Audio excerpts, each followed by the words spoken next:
మకర రాశి వారికి గ్రామ దేవతల యొక్క ఆశీస్సులు, కులదేవతల యొక్క ఆశీస్సులు ఎలా పొందాలో ఈ వీడియోలో సవివరంగా సంపూర్ణంగా తెలుసుకుందాం.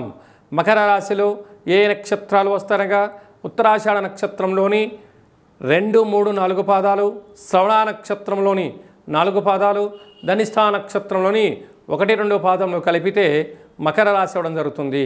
రాశాధిపతి శని భగవానుడు. వీరికి 2వ స్థానంలో రాహు సంచారం చేయడం వలన డబ్బులు, లావాదేవీలు, ఇచ్చిపుచ్చుకునే వ్యవహారాల్లో చాలా జాగ్రత్తలు అవసరం. ఆహారాలు స్వీకరించే సమయంలో కానీ, ఔషధ సేవన చేసేటప్పుడు కానీ చాలా తగు జాగ్రత్తలు అవసరం అని చెప్పి కూడా గుర్తుపెట్టుకోగలగాలి. కానీ ఒక వ్యాధికి ఒక రకమైన మందులు వేసుకున్నారనుకోండి, సైడ్ ఎఫెక్ట్స్ వచ్చి అనేక రకాల ఇబ్బందులు పడే పరిస్థితి అధికంగా ఉంటుంది. తస్మాత్ జాగ్రత్త.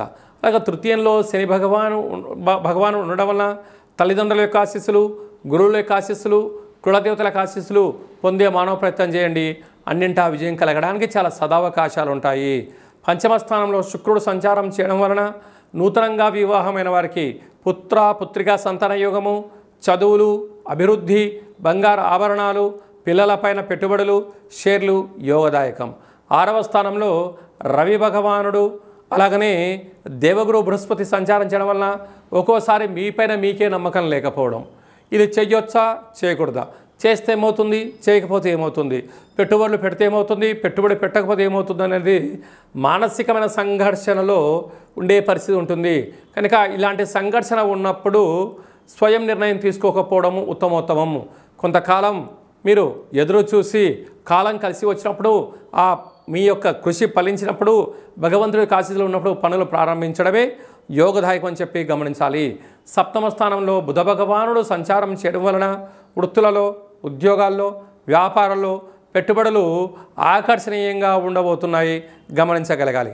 అష్టమంలో కుజుడు ఉండడం వలన, అష్టమంలో కేతు సంచార స్థితి ఉండడం వలన, కుజదోష ప్రభావం కావడం వలన మీ జన్మ నక్షత్రం రోజున అష్టమి పూర్ణిమ తిథులందున కొత్త పనులు ప్రారంభించకపోవడం, భూతత్వము, జలతత్వము, వాయుతత్వము, అగ్నితత్వమైన పనులతో చెలగాటమాడకపోవడము ఉత్తమోత్తంగా భావించగలగాలి.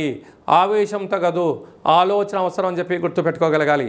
నీటి వ్యాపారస్తులు, ఆహార ఉత్పత్తులు, సేవారంగ కార్యక్రమాలు, స్వయం వృత్తులు, ఔషధ సేవనము, క్రయ విక్రయాలు చేసే వారందరూ కూడా అమ్మవారికి నీలం రంగు కలిగినటువంటి వస్త్రము, నీలం రంగు కలిగిన పుష్పాలతో అర్చన చేయడము, వీలైనంత వరకు జల పదార్థంతో కూడుకున్నటువంటి అంటే నీటిని దానం చేయడము, అమ్మవారి యొక్క దగ్గర విభూతిని కానీ నల్లటి కుంకుమను ఏర్పాటు చేసి ఆ నల్లటి కూష్మాణ దీపాన్ని ఏర్పాటు చేయగలిగినట్లయితే సకల మానసికమైన సంఘర్షణ దోషాలు తొలగి ఐశ్వర్యం మకర రాశి వారి సొంతం అవుతుందని చెప్పి కూడా గమనించాలి.